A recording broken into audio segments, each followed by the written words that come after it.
Welcome to Ales and Strange Tales Season 2. We are your hosts, Chris Moyers and Dan Stickney. Here we crack open a beer or two and share our listeners' tales and experiences of the supernatural, paranormal, and just plain strange. Plus, we'll feature local folklore, interviews, and our own stories and adventures. So sit back, pour yourself a drink, and dive into the strange with us.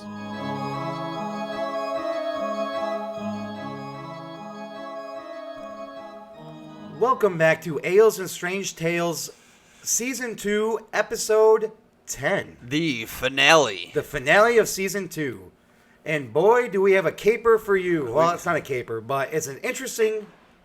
It's a good one. Episode. I think so. Finally did an investigation. Everybody's probably been annoyed by all the talk of not doing it. I've heard people are annoyed. One of our fans yelled at me about it, so that was fucking pretty awesome. Anyway, we investigated the Tivoli Theatre in Downers Grove, Illinois. Yeah. It's an old theater. Do you know when the fuck it opened? 1928. 1928. Lots of history there. Well, from what I heard, it was the first to do color. I think that's what the nice lady that let us investigate the place said. Yeah, somebody said that. So that's color interesting. movies in this area, anyway. So what we're going to do is we're going to talk about the history, and then we'll go into what we did in the investigation. And then we have an interview with the manager? The manager, general manager. General manager of the Tivoli Theater. And she gives us some insight of the hauntings that happened there. Her experiences. Other people's experiences as well, I believe. Something like that. We got something on camera. Yeah. And possibly some audio. And you guys can decide if it's paranormal or not. Yeah, it's up to you guys. It's pretty cool. We think it might be. We don't know exactly what the hell we're seeing. So I want to believe. We are X-Files. We want to believe. Anyway, what are you drinking today, Dan? Well, today I got me some Heineken. Heineken. Skunk Piss beer. I like it, actually. Yeah. Very skunky, but I do like it. I haven't had it in a long time, and it tastes pretty good still. 5%er. I think a lot of people know what Heineken is. Yeah, that's every fucking place they go to. Yeah, that's pretty good. I got Hazy Little Thing IPA from Sierra Nevada once again. For some reason, I had a full six-pack in the fridge. I don't even know where the fuck it came from. So I just figured, fuck it, I will drink that. So I guess we will hop straight into the history of the Tivoli Theater. Not the Tivoli Theater like some layman's would say. Tivoli. We definitely don't say that ever. Not at all. What history you got on that place, Dan? Well, the Tivoli Theater is a movie theater built in 1928 and is located at 5021 Highland Avenue, Downers Grove, Illinois. The theater was designed by Van Gerten and Van Gerten Architects. They sound Dutch. Yeah, something. I'm Dutch. And has 1,012 seats. I thought it was like 1,200, but still, it's a pretty big ass. It's a big ass auditorium in there. It's really nice. First opened on Christmas Day, 1928. This theater was the second in the U.S. to open with sound movies. The first being the Brooklyn Paramount, inaugurated in November. Oh, wow. Since its opening, the theater has been meticulously remodeled to resemble a French Renaissance style theater. There's a lot of awesome designs. I think we have pictures of those. Yeah, we got a lot of video footage too, so you got to check out the YouTube video that we put out on this podcast. Get that up there for you. The Tivoli is a rare, large, one-screen theater. It's pretty awesome. The big-ass screen. Most of these older theaters have been, quote-unquote, cut up in order to offer more screens, but the Tivoli is still intact. The building also includes a residential hotel, which we would love to investigate, but there's people actually living in there. We were in the laundromat section, but that was about it. And there's been a few deaths and whatnot over there. Yes, there has been. Yeah. Wow. Yeah, we got stories on that, don't we? I think so. Or at least we'll tell about them. If they're not in there, we'll tell you about it. There's also a bowling alley and some other storefronts. The theater shows both first and second run movies and has live professional performances throughout the year. They haven't had any bands for, I think, since COVID, but I think they're looking to get back into that. Some bands that have performed include Los Lobos, Poi Dog Pondering, Big Head Todd and the Monsters, Necco Case, I never heard of them. Me either. And the Wallflowers. The Wallflowers, interesting. Yeah, owned by Classic Cinemas that my brother works for. He was the one that got us into this place. Thank you very much, Patrick. Since 1976, they've owned that. And has an old but new... It's got new equipment. We were able to see... We went to the projector room and... Yeah, they got the new digital projector, I guess is what it is. Those machines are pretty awesome. But they got the old school machine in there still, yeah, they got too, the old so reel machine in there, too. But, man, these new ones, like... They need their own exhaust system and cooling system. It's hot as fuck up there. Yeah, it's pretty wild. Toasting us up when we were up there. And last year, a second screen with only 33 seats was added. We didn't get to see that, unfortunately. Yeah. We didn't go in there for whatever reason, but yeah, that's pretty much the history. Well, I got a little tidbit of history. We didn't know this until the manager told us about this, but April 3rd, 1947 at 10:41 p.m., approaching the Downers Grove station at about 75 miles per hour, the eastbound Zephyr struck a heavy Caterpillar-type tractor which had just fallen off a westbound freight train. The engineer, who later died from his injuries, told rescuers that he saw the tractor fall and immediately applied the brakes. At impact, the locomotive went airborne, broke away from the train set, landed on its side, skidded through the station, and caught fire. Man. The first two cars jackknifed into an empty office and waiting room of the brick masonry station building, which by chance had been closed early for the night, luckily. The freight train had just cleared the scene when all three tracks running through the depot were torn up. The response was fast. A signalman from the nearby tower went east and used flares to stop a westbound freight, while a brakeman from the Zephyr climbed out a window after the crash and went west to flag a following local passenger train. The fire department, police, and townspeople, along with a Boy Scout troop, quickly began giving aid. Police from nearby towns also came to help, along with state police. Now, here's where it relates to what we're talking about. After being given first aid at a doctor's office across from the station or in the lobby of the Tivoli Theatre, the injured were taken to the Hinsdale Hospital or Copley Memorial Hospital in Aurora. 2 died and more than 30 were injured. The train's engineer died 3 days later. So what they did was they used the Tivoli Theater's lobby as a triage to help the injured and dying. Yeah. So right there, you got some shit going on. All that energy. All that energy is all cooped up in there. And there was multiple deaths up in the hotel part above the theater. I think she said 5. 5 deaths. And she was there for one. She had to identify one that died there. Very grueling details she was talking about. Yeah, it's very hot up there. And this guy, he was like a out-of-state truck driver. Yeah. And he didn't pay his rent for a few days, and it wasn't common for him. Right. So she did a welfare check. Well-being check. Right? Welfare check. Welfare, whatever. And then they found him dead up there. It's been about 10 days. Yeah. So when she went up there, shit that's supposed to be attached to his body was no longer attached to his body. It was coming off. Basically melted. Melted off his face, his whole body. And she had to identify that. Probably by clothing would help. And something. I forgot what she said. Yeah. She might talk about that in the interview. I can't remember if we got that on there. We'll be playing that for you at the end of this. But wild stuff. So there's deaths, lots of injuries. And remember she was talking about, I don't think this is in the interview either, but the one mom and the child. Oh, that's right. The mom died for some reason, and the kid just thought she was sleeping. And then the maid came in and walked around her body, like cleaning, vacuuming around her. Don't wake up, mommy. I'm like, oh my god, that's fuck. That's like a horror movie. That right there is a horror movie. This happened right above the theater that we investigated. Yeah, holy cow, like. So that's wild. Yeah, Jesus. So let's get into what we did in the investigation. We have video footage that you're seeing right now. So we get there at, what was 11 o'clock, 11:30 at night. 11:30. We got there. I think we started at 12. Yeah, there was a movie that Thor was still playing or something. Right. So we met Pat there. He's the one that got us able to investigate this place. So we met Pat outside, went in, we met the manager, Linda, I believe her name is. Very nice lady. Yeah. Very cordial and let us investigate everything. So at first we went up to the projector room. Right. And it was running because the movie's still going, so it was kind of loud up there. We did some audio recordings, and this is when Pat got the video, right? Or was it after when we went up the second time?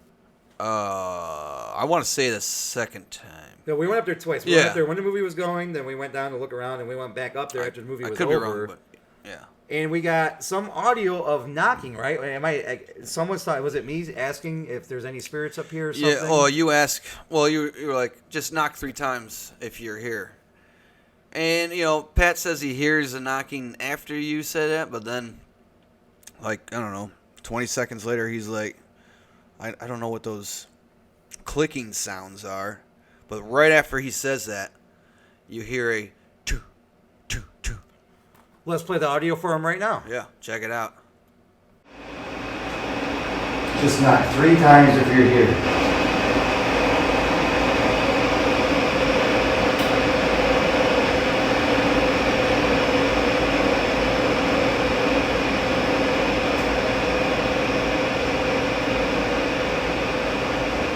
I just heard that clicking sound. I don't know what that was.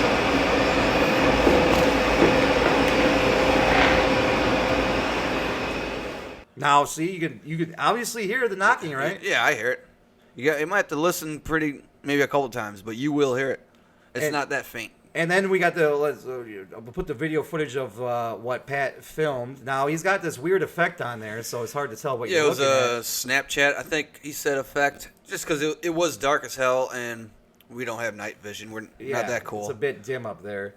But as you can see, that there's no reflection. There's nothing to reflect off there. No, not even before he goes to it. You'll see him. You see him looking at us, but then as he turns, you see the little black dot fly. There's I don't know what that is. I don't think it's even a flare or a camera lens flare or something, because we don't have our cameras out. Yeah. Or phones, for that matter. And I don't think there's any bugs. There wasn't any bugs flying around. Not that I saw. I don't know there shouldn't be any what that is, but then that goes with, you see it flying by, and then he turns, and then you can just see where he's looking is actually a maybe a 5-foot hallway. It wasn't that long. Okay. And then there's doors. There's a set of doors. It's like a screen door, and then just a wood door behind that. No glass. Nothing to reflect. Nothing at all. But you will see that there is a human shape that appears. Yeah, in the video, I'm going to keep replaying it as we talk about it, so you really get a good insight of what we're talking about on that. It looks like a reflection. It looks like somebody holding up a phone. But to my eyes, you could kind of see an arm up. And if it was Pat holding his phone, it would be directly in front of his face. And he's like, no, I was holding it down kind of a little low. And that would be just stupid. Be literally like binoculars is what it. If he had binoculars, he'd be scanning. But that's what it looked like to me. And I see a human shape there. Yeah, I concur. So let us know what you guys think. The video's already been playing here, so it's hard to tell. This is our first investigation, but that's something. I think it's something. We think that's something. Let us know if you think we're full of shit. I don't think we are. So then after that, we went to the theater part, where they show the movies, the main theater. So what we did was we sat in silence in the dark for, I don't know, I'd say 10, 20 minutes, right? Oh, quite a while. And Linda, though, did tell us that she's seen shadow figures before. Yeah, this is where she really sees some stuff.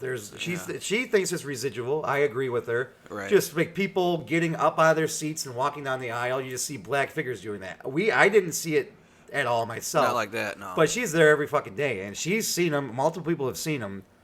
Just a figure standing up out of their seat and walking down the aisle. Yeah. And then we were sitting in the back for the first couple of minutes, me, Pat, and Dan. And then me and Dan both think we might have seen something out of the right corner of our eye on the right side of the theater. And that's 'cause where I got she up- sees most of this stuff. I right? got up and we didn't say anything to each other. I'm like, I got up. I'm pretty sure I saw something, and you were like, yeah, right to the right. To the right of where we were. I'm like, exactly. To like, yeah, on the right side of the theater. Yes, out of the corner of my eye. After I look, I didn't see it, Yeah. but A few times though it happened to me. yeah. Then we started moving around. We went to the behind where the screen Backstage. is, where the stage is. Yeah. Yeah. So we went up on the stage. We're looking around there at the crawl spaces and everything. Didn't someone die there too? They fell off. That's what the she thing? said. They fell off, and then I guess one guy hung himself. Yeah, you'll hear that in It's kind of a rumor. the interview there. And Pat did. I think I have audio of this too. He went up to the stage while we were sitting in the seats. Sorry, excuse me. He was by himself on the stage and asked if anyone was here. And I think you can hear actually very faint footsteps. To me, it sounded like almost a child walking. Okay. Like very small footsteps. Do we have that audio to play? I believe I have. I didn't send it to you, I don't think, but it's on my phone. If we So, have it, we'll play it right yeah. now. If not, we won't. Anyone up on the stage?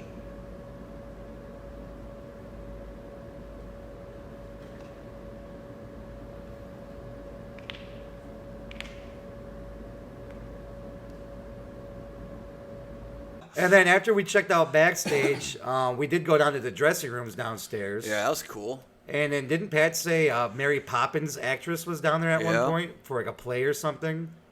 So I got some video footage of that you're probably seeing right now. That was interesting. I wanted to explore more down there and just have me be by myself or something recording. That would have but been cool. We didn't get to that, unfortunately. But as you can see, this is the dressing room area, the stairwell and everything. So that was interesting. And then after all that, I think we interviewed Linda. Yeah. We'll play that after this. And then we check out the bowling alley Oh, portion. yeah, the bowling alley, yeah. So after all that, we go down to the bowling alley. It's downstairs from this place. I swear I heard whispers. I think I kind of caught it Yeah, I remember you telling me that on you heard my... something down there. I was taking video down there, and it just sounded like weird whispering. But then I just don't know, because it could just be anything, really, but... Maybe we'll put that video up, and maybe you guys can hear it. Well, I'm definitely going to be playing video footage of what I filmed in the bowling alley, just so you can see what we're talking about. Yeah. And then that laundromat area that I think I filmed, Oh, yeah, yeah. that's part of the hotel. The hotel's upstairs from where we were. It's all the way at the top. Right. So this is the laundromat area that you probably already saw. That's why there's fucking washers and dryers by a bowling alley, which is fucking weird. It was kind of strange, yeah. So yeah, it was a weird old setup. I think the entrance to the bowling alley is on the side of the building, though. I think. Yeah, to get in there. Yeah, we went through the auditorium. Well, through the lobby. Yeah. And then I got other sporadic video that you're probably seeing at the moment. Is there anything else that we didn't mention yet? Well, now it just came to mind. I remember she was talking about Gene Simmons. Remember that? Gene Simmons punk ass was there. I Yeah. like Gene Simmons. I like Kiss. I'm not the biggest fan of I'm Kiss, not but a huge. I like him. I don't mind it, but I know I've always heard he's a kind of a prick. Yeah, I heard he's an asshole, and she definitely concurs with that. Oh yeah. I guess he told one of the staff to shut up. Did he like put his hand on her face or? Or on at least on her. He was. I don't know if it. I think she said he was in the theater, but he like I don't know grabbed her and pulled her out. He's like, "Can you just stop talking?" Yeah, he told her to stop talking. You're really annoying me, or some bullshit like that. And, Oh man. yeah. So this Linda was there. Kicked his ass out. Yeah, she's like, "You're out, Straight buddy." away. That's awesome. Yeah. Well, that's very rude to do to the staff. You can't For be real. doing that. But then they, they sent her. I don't know who the other lady was, but I guess they sent her, a bunch of care packages and. Oh yeah, whatnot. Gene Simmons' team did make up for his asshole attitude. Yeah, it's like, man, wow. It doesn't surprise It me. doesn't surprise me at all. I think he's a prick. A few years ago, I was there, pretty intoxicated, to see Richard Dreyfuss do a talk, and they did a showing of Jaws. And I came a little blitzed, and then I was drinking Maker's Marks there for the showing of the movie and his little lecture talk thing that he did. And after it, I got backstage somehow from where he was talking. I saw him talking to his staff, asking how it went. And I was trying to talk to him. I was asking his staff what hotel he's going to be at. Oh, gee, you Made creep. eye contact with Richard Dreyfuss, and then some guy's like, "Who the fuck are you? Get him out of here! Who the hell is he?"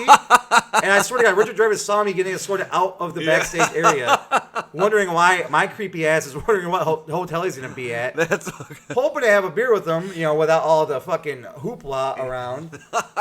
Unfortunately, that didn't happen. Sorry about Jesus freaking out, Christ. freaking Richard, but Richard. I wanted to talk to you. Yo, what hotel is he staying at? Yeah, they're that gonna- didn't go well. Some asshole had to realize I'm not part of the team. Maybe he was staying upstairs. He might have been. You never know. I doubt that. So that's cool. But is that all we got on the investigation? I think that's it. Yeah. All right, well, we're at 20 minutes. Let's play the audio interview that we have with Oh, yeah. Linda. And here we go. There were little things here and there that I would see or feel or whatever.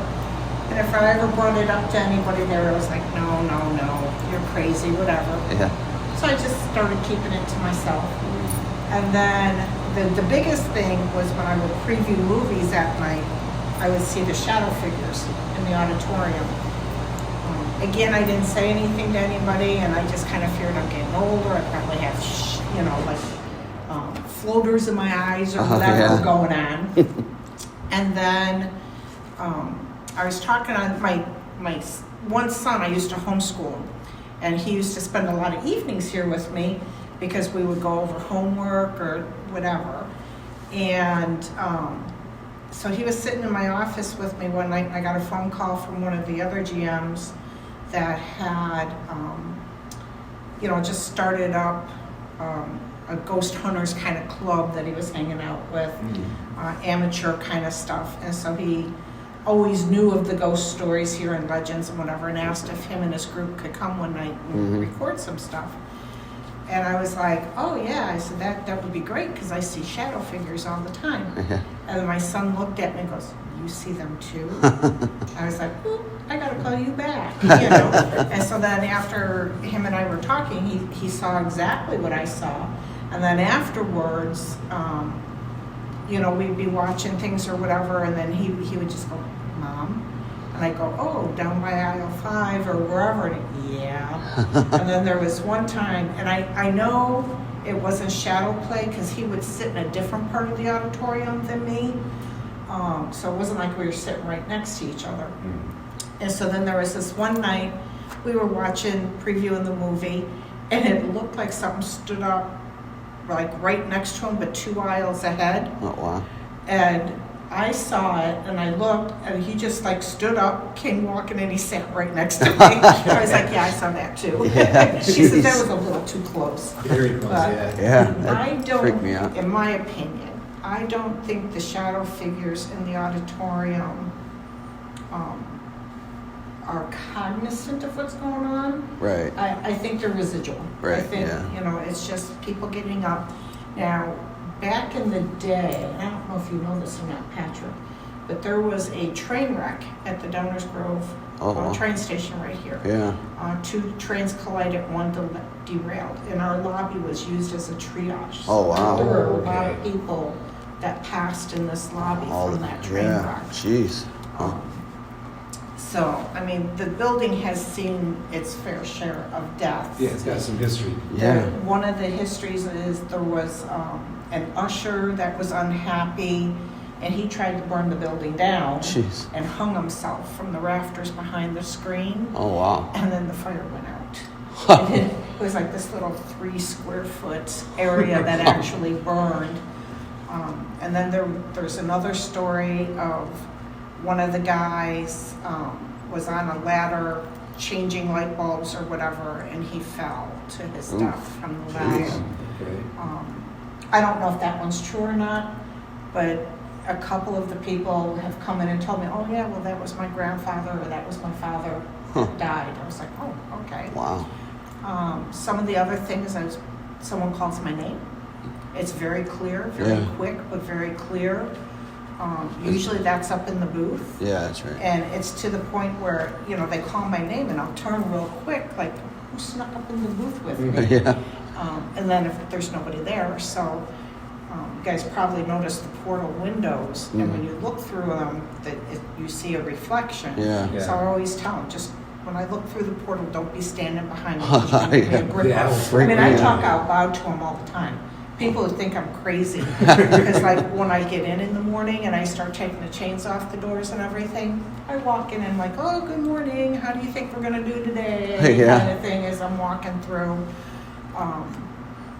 I've had, about 10 years ago or so, for the company Christmas party, I had fortune tellers come in, fortune readers. That's interesting. And they read each one of the employees and whatever. And then at the end, they had done me. And the one lady asked me, she goes, do you mind if I tell you something about the building? And I'm like, no, go right ahead. And she was like, there are a lot of spirits in here. Yeah. And I said, well, I know of a few. And she goes, no, but they're very happy. She says, they don't mean any harm or anything. She said, they're all very happy. I said, well, that's good. Yeah, that's very good. good. Like I said earlier, So it doesn't matter. right. Like I said earlier, I've been here a lot of years, and if they had intended to do any harm or whatever, they probably would have done it. Oh, yeah. Yeah. Right. I think the story that stands out the most in my mind goes back again to my son when I was homeschooling him. We were sitting out here in the lobby, right with aisle 3. We had a couple chairs set up, a couple of the tables, and I was grading his homework. And he was like, Mom, I'm really tired. Do you mind if I call Dad, have him come pick me up? And I'm like, no, go for it. I said, I'll see you at home after the movie's over. I said, okay. So he leaves, and as soon as he left, I kept getting like shadow play off to my right peripheral.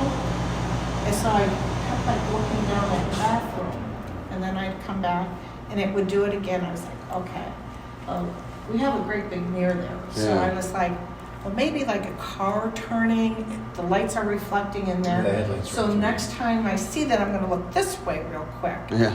And so it happened again, and no car or anything. Okay. So then you get used to the building noises, the settling noise. All of a sudden there's like this knocking sound, like a knocking, scratching way down at the end. And again, I kind of like look down, I'm like, that's unusual. Like in my mind, I'm thinking. Yeah. And I kept getting louder and kept getting closer. It was coming like closer and closer and closer. And then all of a sudden it was like right behind me. Oh, jeez. Where I was sitting. And I was like, okay, that's enough. You're scaring me. Yeah. So I said that out loud. And it got dead quiet in here. I mean, creepy quiet in here. And I was like, well, okay, now I don't know if that's scaring me more than the noise. Yeah, right. And then all of a sudden, the regular building noises started again. And I was like, okay, just don't come walking out the door or something. It'll give me a gripper. Yeah, right. So that one, like, really stands out in my Yeah, mind. well, that Because would it stand out in my mind. responded to what I asked it to do. Yeah. You know? That's crazy. And then, other assistant managers and stuff that have worked here, they've seen things from time to time. Like the shadow coming out of the ladies' room and going in through the door. And when they checked, Nobody was there. here. Yeah. Nobody was here. So, and then there was one time too, and it's usually at night that it happens, after hours.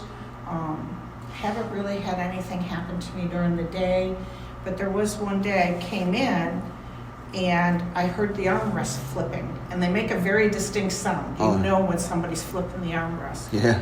And I was like, oh, who's here? And I walked, it was completely quiet, but when I stuck my head in through the door, it stopped. And I was like, that's unusual. Maybe I'm hearing things. Yeah. So I go, I turn all the lights on, I start my daily routine. I go to take the chains off the door, and what do I notice? There's armrests. Oh, yeah. Oh, And we put jeez. the armrest down at night when we leave. Yeah. So here were these armrests that were up and everything. I was like, all right, that's unusual. Yeah, that's So, pretty cool. yeah, I was like, okay, Does maybe it only I happen did. once, or does that happen often? That was the only one time that I Oh, heard the wow. armrests. Okay. Yeah. So.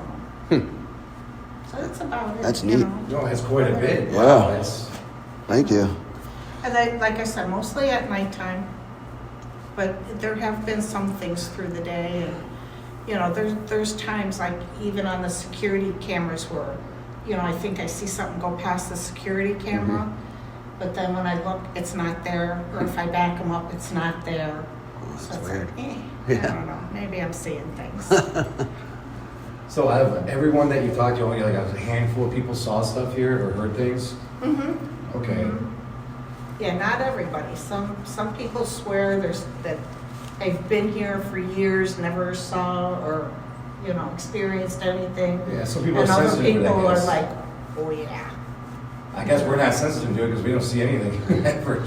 I swear I saw maybe like a shadow on the right Yeah, I might have side. seen something out of the corner of my eye, but I Yeah. really don't know. It's usually peripheral. Yeah. If you're like watching the screen, it'll be something over See it here right now. because when you turn to look at Right, it, it's but gone. That's why like twice I saw like swear You get something. Linda's Yeah. opinion first before. Say what? Okay, okay. Well, thank you very much for that, Linda. That was a pretty Yeah. good interview. Very cool, and She's her very nice, very insightful on all the things that she's it's experienced. very detailed, especially like with her and her son and whatnot. Seeing that'd be spooky for him when he was sitting down and saw the shadow pretty much in front of him get Yeah, up. that freaked the shit out of hell me. yeah. But yeah, thank you so much, Linda, for even just having us there. Yeah, thank you very much, Linda. Thank you, Pat, for setting it up and Yes, everything. Pat. We'll have more of these in the future. We have season Hope so. 3 coming in a Who knows when, but month or two. it'll happen. 3. Who the fuck knows? And we'll have at least one. We'll scrap something together at least. We'll have at least one fucking investigation this season. I would, yeah, hope so. And There- who knows there's gotta what be will be another. next. Yes. Yeah. We got some ideas for the season 3. You'll know what those are when season 3 arrives. Yeah. But anyway, thank you for tuning in. This is Thank Chris you. Moyers. Dan Stick. Hey, and if you got any stories, Email us at alesandstrangetales@gmail.com. right? You can email us audio. You can type it out if you're a fucking psycho. Or find us on Facebook too, Ales and Strange Tales. You can message us on there too. Find this video for our investigation on Ales and Strange Tales on YouTube.com. Yes, And that's Ales and Strange Tales across the board. everywhere. Everywhere. So look us up. Right on. Like us. Tell everyone about us. Share it with your friends, your family, your enemies. Everyone. If you really don't like us, definitely share us with your enemies. Definitely still share us. Yeah. And rate us. Give us some 5 stars Yeah. wherever you're listening. Please do. Please. And that wraps up season 2. That's it. This is Chris Moyers. Dan Stickney. Cheers. Cheers.